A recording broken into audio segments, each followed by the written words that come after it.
Conectados. Ok, muy buenos días a todos y a todas. Shavuot Tov Mevorach. Hoy ayuno del 10 de Tevet, por eso no hay nada. Hoy es el día del 10 de Tevet. Para hablar un poquito de la introducción al ayuno del 10 de Tevet, que cada año uno aprende cosas nuevas, obviamente.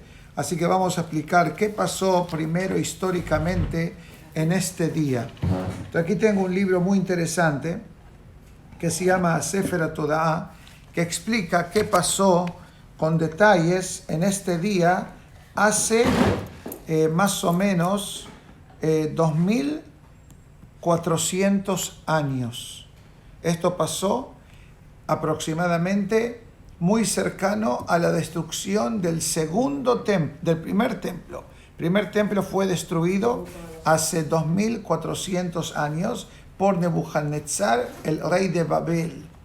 Ahora dice el pasuk lo siguiente: y fue en el 9º año de su monarquía, en el 10 día del 10º mes, viene Nebuchadnezzar con todo su ejército sobre la ciudad de Jerusalén y acampó en todo su alrededor, y esto se mantuvo en suspenso hasta 2 años aproximadamente y medio. Si hacemos el cálculo del Tevet al 9 de Av, que es el primer 9 de Av, son 2 años y medio aproximadamente, y había una hambruna en la ciudad, no había pan para comer, y obviamente todas las tragedias y enfermedades que traía semejante situación. Ahora, esto es la introducción a lo que pasó. Ahora, preguntan nuestros sabios, ¿acaso fue la primera vez que la ciudad de Jerusalén es sitiada? ¿Acaso fue la primera vez que alguien en la historia del mundo humano trata de amenazar al pueblo judío? No. ¿Y por qué se hace tanto un big deal sobre el ayuno del 10 de Tevet? Ok. Primero, antes de contestar eso, dice aquí el Sefer HaToda'ah que ¿por qué duró tanto tiempo la amenaza contra los ciudadanos de la ciudad de Jerusalén? Dice aquí que Dios dijo, Ulay yachzeru bitshuva, capaz que la gente va a cambiar de actitud, de forma de pensar, de forma de comportarse, y capaz que el buen comportamiento puede cambiar el decreto de que el Bet HaMikdash es destruido. Dice el Sefer HaToda'ah que el ejército judío tenía muchos soldados, muchos generales muy fuertes y muy capaces, y ellos tenían un soldado, que aquí dice el nombre, Abika ben Gibarti, que era un Superman, básicamente.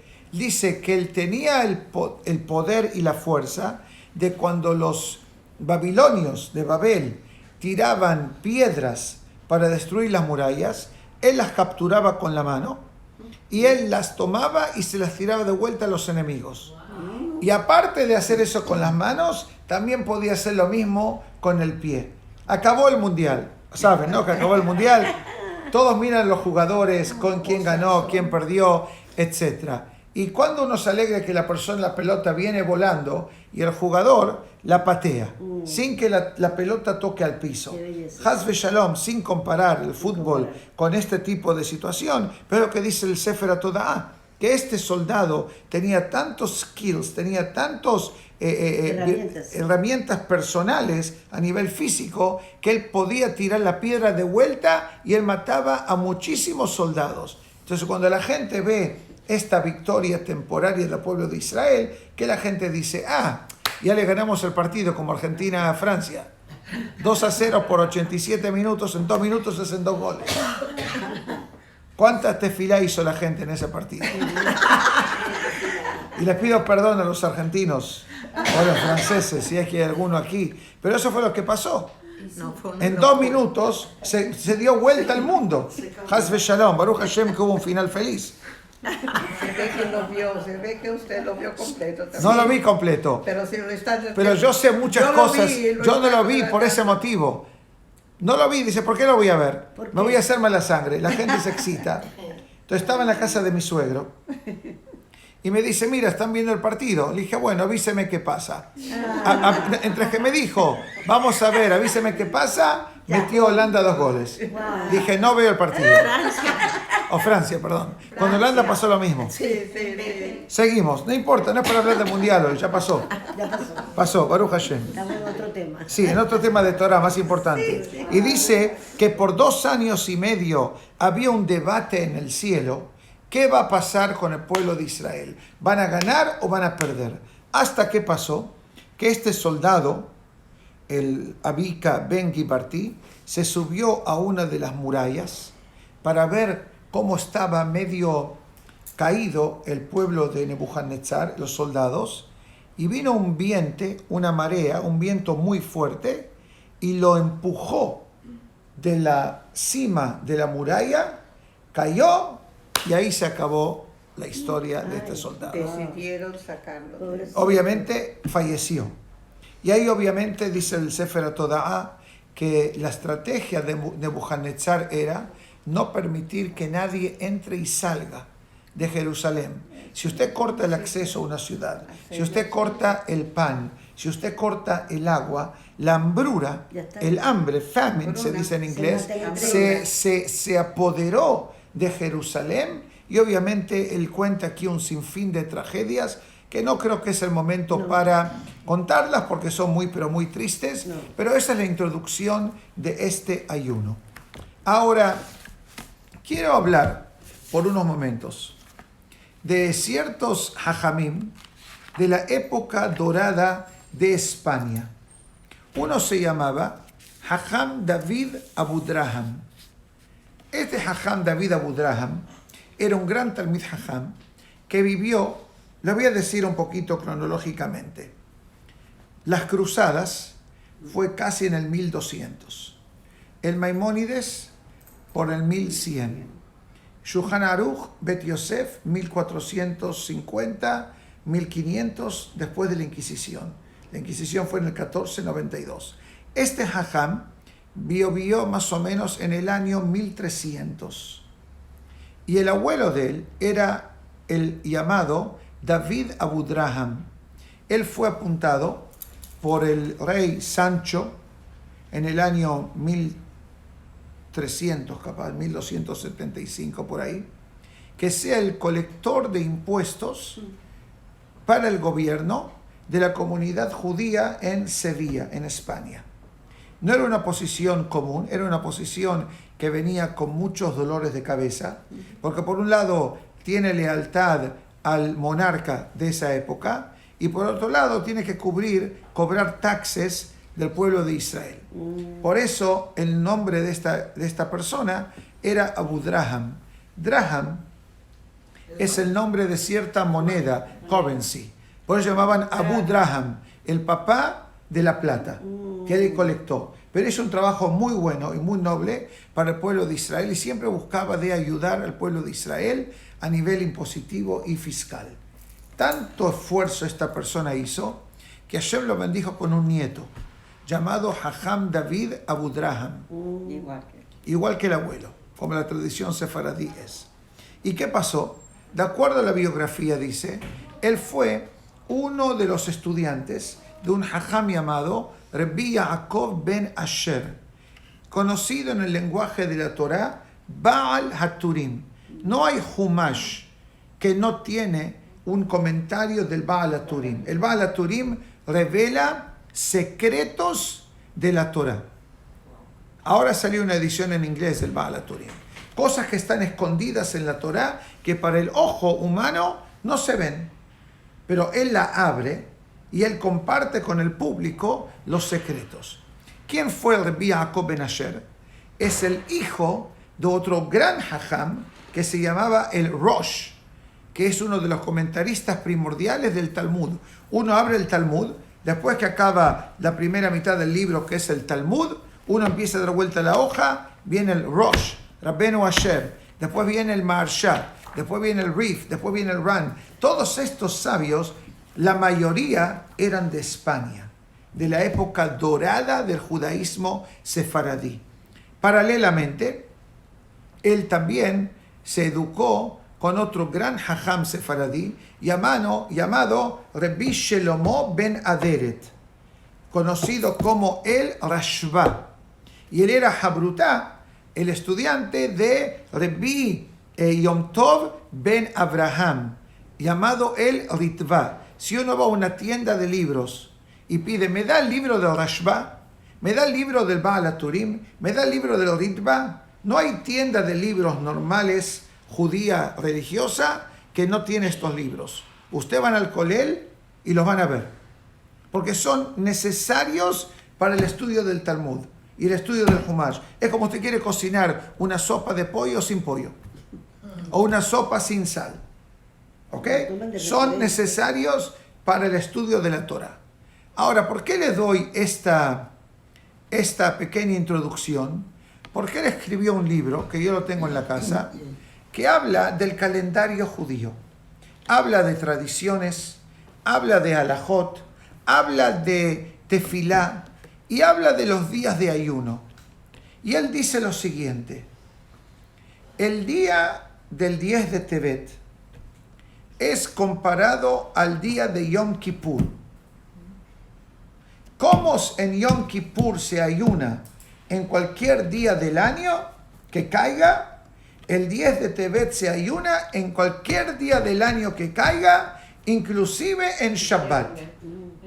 Eso es lo que dice el Abu Draham. Ahora vamos a analizar qué es lo que él dice. Para nuestra tranquilidad, el ayuno del 10 de Tevet o el día de 10 de Tevet nunca cae en Shabbat. No puede caer en Shabbat. El calendario está estructurado de cierta forma que no cae en Shabbat, pero sí cae en viernes.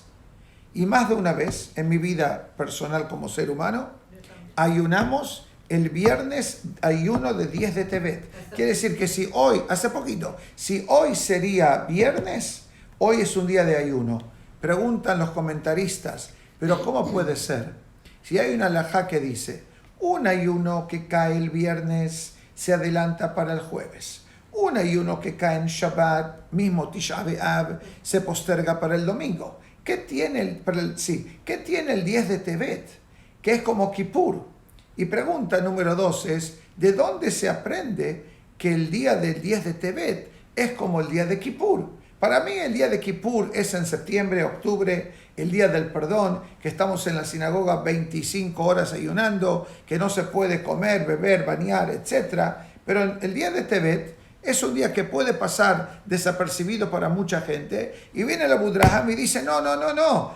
10 de Tevet y Kippur son hermanos gemelos. ¿Qué tiene el 10 de Tevet y qué tiene el 10 de Kippur? Que los hace únicos en el calendario judío.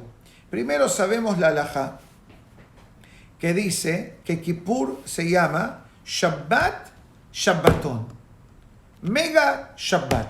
¿Qué quiere decir? Que si Kippur cae en Shabbat, mismo lo permitido en Shabbat está prohibido en Kippur. Quiere decir que si Kippur cae en Shabbat, por más que cada Shabbat hago Kiddush y hago la comida y hago esto, lo otro, en el día de Kippur no como, no bebo, no Kiddush, nada. Porque la Torah lo llama Shabbat Shabbatón. Pero dice el Abu Draham una cosa súper importante. Hoy a la mañana, en la tefilá de Shaharit, decimos tefilá adicional por ser un día de ayuno. Por más que sacamos el Sefer, también hacemos selijot especiales por el día de ayuno, en la cual hablan de la tragedia del 10 de Tevet. ¿Quién fue el profeta que nos habla de la tragedia del 10 de Tevet? Se encuentra en el libro de Melahim y también se encuentra por el profeta Yehezkel. Yehezkel, An-Naví, fue el profeta que él habla de la profecía del tercer Bet HaMikdash. Él vivió entre el primer y segundo Bet HaMikdash. Él dio las dimensiones para el Bet HaMikdash final y él también fue el elegido por Hashem de hacer Tehiyat HaMetim, de resurrectar los huesos de los 300.000 miembros de la tribu de Efraín que salieron de Egipto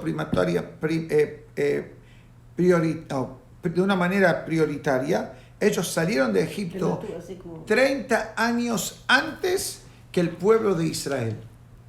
Ellos no le oyeron a nadie, le dijeron no es el tiempo. ellos no le hicieron caso a nadie, salieron, fueron encontrados por los pelishtim los atacaron y fallecieron en un valle, que si se fijan en el Naví se llama el valle de los huesos secos. Ha'atzamot ha'yebeshot. ¿Qué hizo Dios? Le dice a Yehezkel, quiero que resurrectes a los muertos. Y él lo hizo. 300.000 judíos menos uno fueron resurrectados ese día. Creo que es una de las Haftará que se lee en Pesaj. 95% que es en Pesaj. La puedo verificar después de la clase. Ahora, ¿por qué ese uno no sobrevivió? Muy simple. Porque en Egipto él cobraba interés a los judíos. Y el que cobra interés no tiene fe en Dios y no califica para Tehiyat HaMetim. Ese fue Yehezkel. Ahora, ¿qué dice Yehezkel? ¿Qué dice Yehezkel? Y está en el Sidur. Él dice las siguientes palabras. Be'etzem hayom hazeh. ¿Qué significa? En la esencia de ese día, esto y esto y esto pasó al pueblo de Israel antes de la destrucción del primer Bet HaMikdash. ¿Por quién destruyó el primer Bet HaMikdash? Nebuchadnezzar, el rey de Babel. Ahora, ¿cuándo empezó la destrucción? El 10 de Tebet. O sea, por más que el resultado final se vio en el 9 de Av, pero cuando empezó todo el drama a desenvolverse, el día 10 de Tebet, cuando Nebuchadnezzar rodeó y sitió la ciudad de Jerusalén, eso se considera el comienzo de la destrucción. Dice el Abu Draham, ¿dónde más está escrito en la Torá? Be'etzem hayom hazeh, en el día de Kippur. Si se fijan en el Humash, la lectura de Kippur dice Be'etzem hayom hazeh. ¿Qué quiere decir? En la esencia de ese día es el día del ayuno. Entonces dice el Abu Draham, así como Kippur, dice la Torá, Be'etzem hayom hazeh, en la esencia de ese día no se cambia la fecha. Como en el 10 de Tebet dice lo mismo, tampoco se cambia la fecha. Eso es lo que dice el Abu Draham.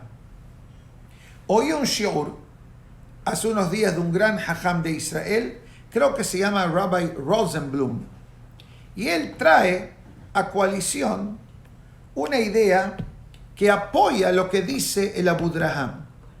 Él trae ¿a quién? Al Hatam Sofer.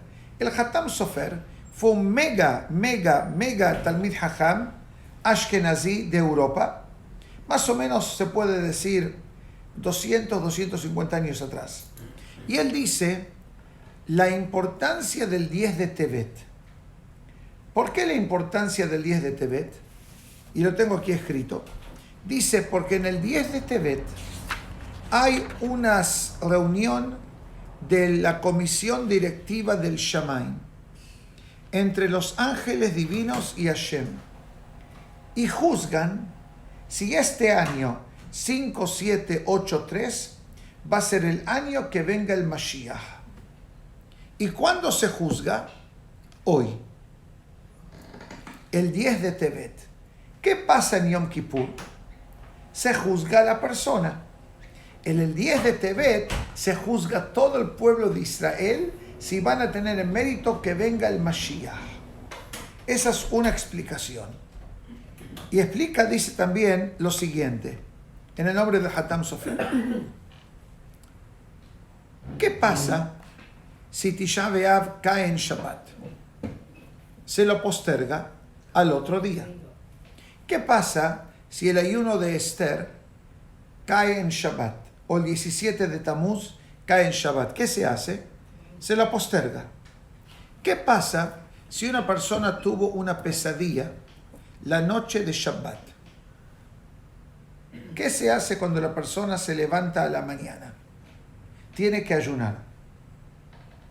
Si una persona tuvo un sueño triste, amargo, peligroso, el Shabbat a la mañana no coma. Tiene que hacer ta'anit halom.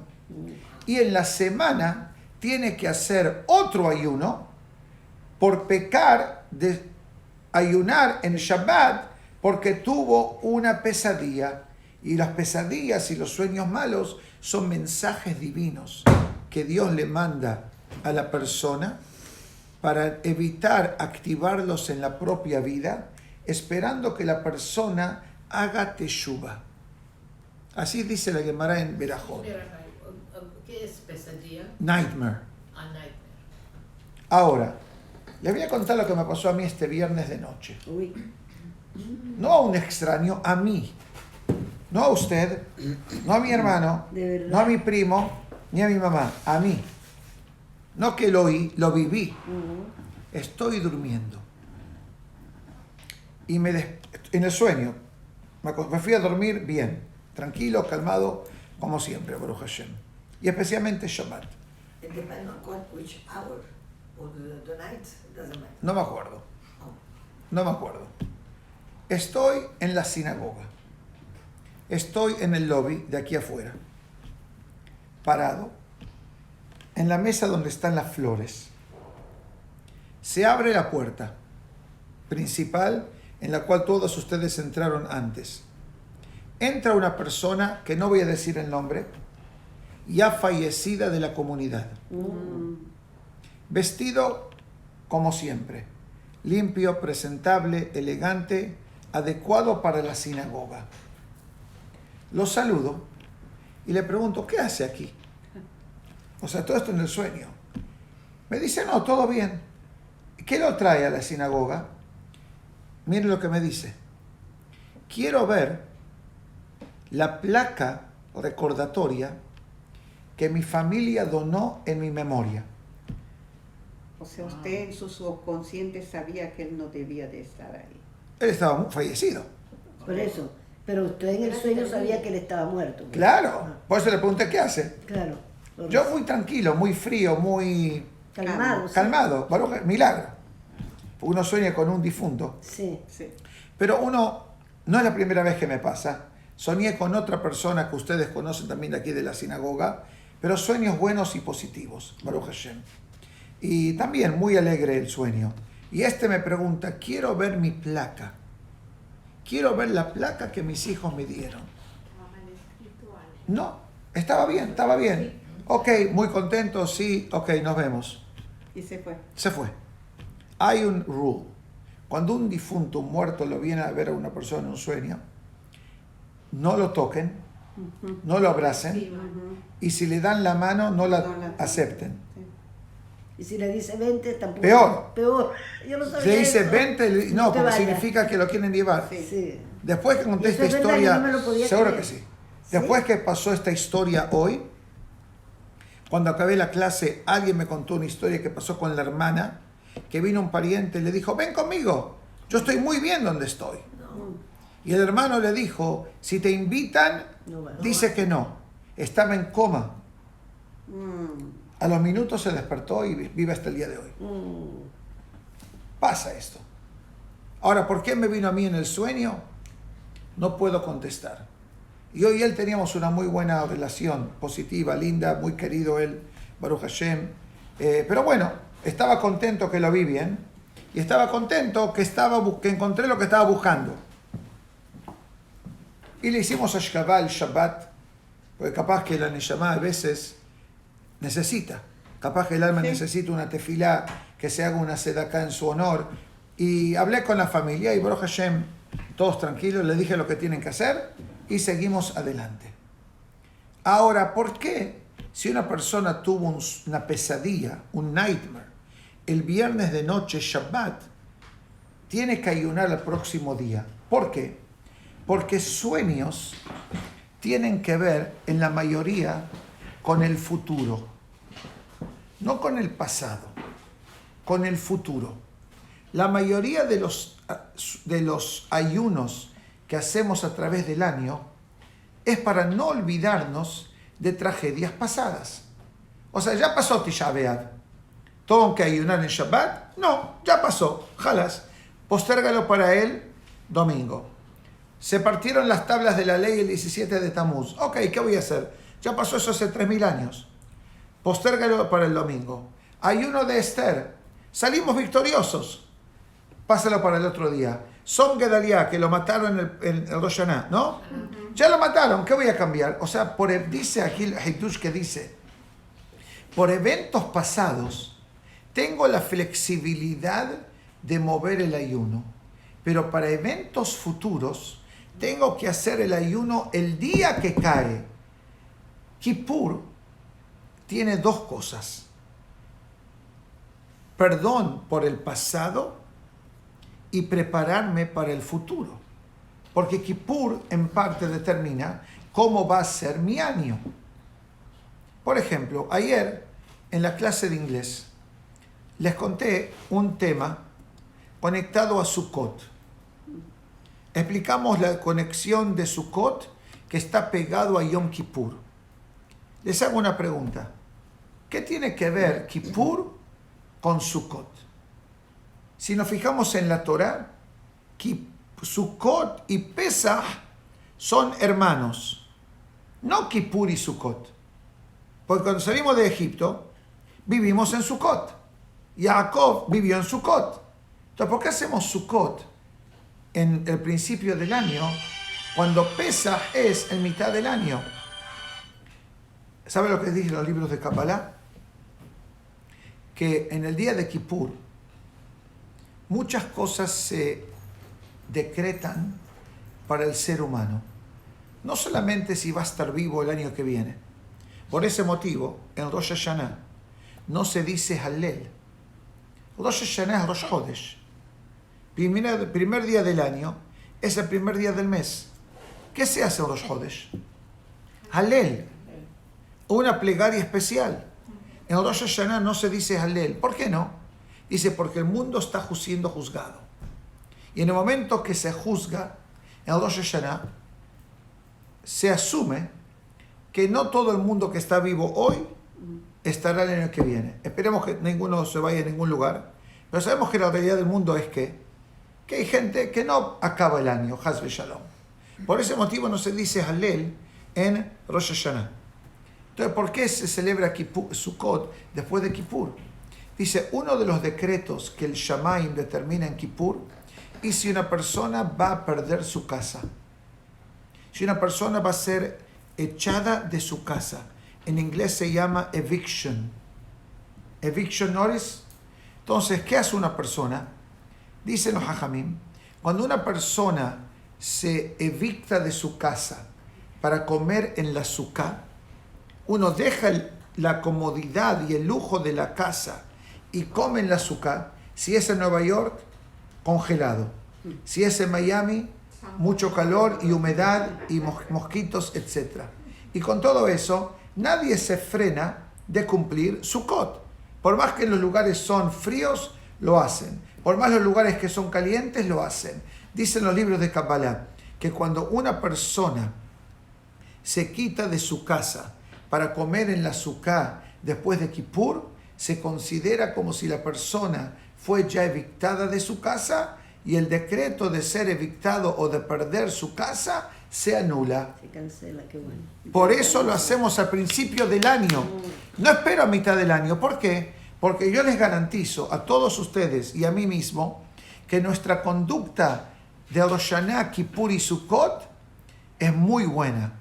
Una vez que acaba Sukkot, acaban las fiestas y las semanas y las hojas del calendario pasan, nuestra conducta ya se hace más calmada. ¿Por qué? Porque no tengo la tensión de Rosh Hashanah, Kippur, Sukkot, Selichot.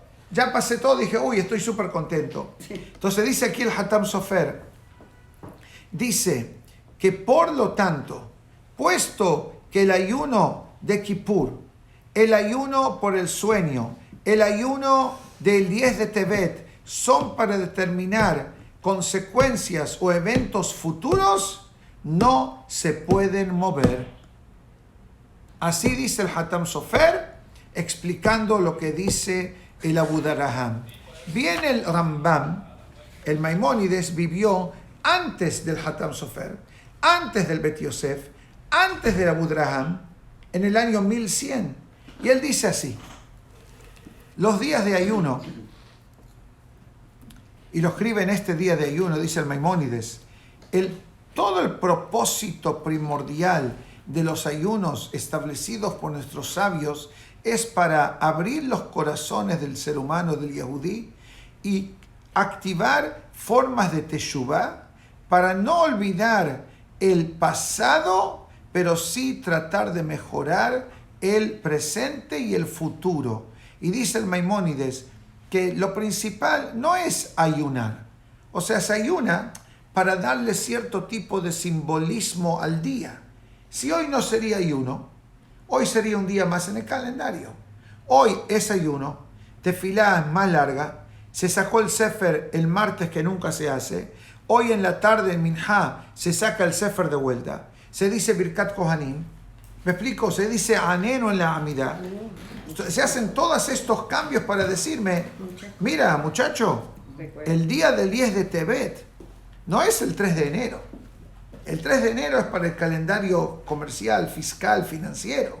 El 10 de Tebet es el día potencial que Hashem determina si vamos a tener el mérito de la llegada del Mashiach. Y no se preocupen mucho, porque dice el Hafetz Haim, en el nombre del Zohar HaKadosh, que si 10 personas del pueblo de Israel toman sobre sí hacer cambios positivos a nivel espiritual, ellos pueden ser promotores para acelerar la llegada del Mashiach. Y ojo, por más que vivimos en un mundo moderno y adelantado con Israel, con el nuevo gobierno de Bibi, esperemos que dure un poquito más que los anteriores, obviamente, como dice nuestro Jajamim, el gobierno de Israel es un gobierno de política, no es un gobierno vaciado en las ideas y la Torah. Y hay muchos conceptos que se pueden decir con ese tema, y obviamente no quiero hablar porque no es un shiur sobre política, pero hay mucha gente que está muy excited que Bibi es el nuevo primer ministro de Israel. Para bien, vamos a darle un buen voto de confianza porque vamos a ser honestos. Él hizo muchas cosas positivas y defendió al pueblo de Israel y Hashem lo escogió nuevamente. Nuevamente, no es que lo hizo una vez y chao. Es la quinta Cuarta. o sexta o cuarta, no, creo que es la quinta o la sexta vez que es apuntado a ser primer ministro de Israel, y eso es un buen simán que tiene un cariño y un amor para el pueblo de Israel. Pero hay tristemente ciertos aspectos del gobierno de Israel o ciertos individuos conectados al gobierno de Israel que su forma de vida, su estilo de vida, como ellos piensan, son peligrosos a nivel espiritual para el pueblo de Israel. Así que no podemos decir, Bibi es Mashiach. No, Bibi no es Mashiach. Bibi es una persona que Hashem la apuntó para hacer cosas buenas del pueblo de Israel. Si nosotros queremos que venga el Mashiach, tiene que venir de nuestra parte. Así que esperemos que el decreto celestial hoy del 10º día de Tebet sea que Be'ezat Hashem el Mashiach venga hoy o venga pronto, y que el próximo Tisha B'Av seguro estemos en Jerusalén con la Geulah Shelema. Amén. Es un gusto verlas a todas nuevamente en personas, no solamente a nivel virtual. Y para el público de Ay Torah les decimos muy buenos días, y para todo público hispano que nos sigue, que tengan todas un easy fast, como se dice en inglés, un ayuno fácil y un ayuno meaningful, no sé cómo se dice en español, meaningful, con significado y con buena onda, como dicen nuestros en México, etc. Y bueno, Be'ezat Hashem, nos vemos, ¿ok? Que tengan todas muy buenos días y ayuno fácil. Amén. Entonces el día 10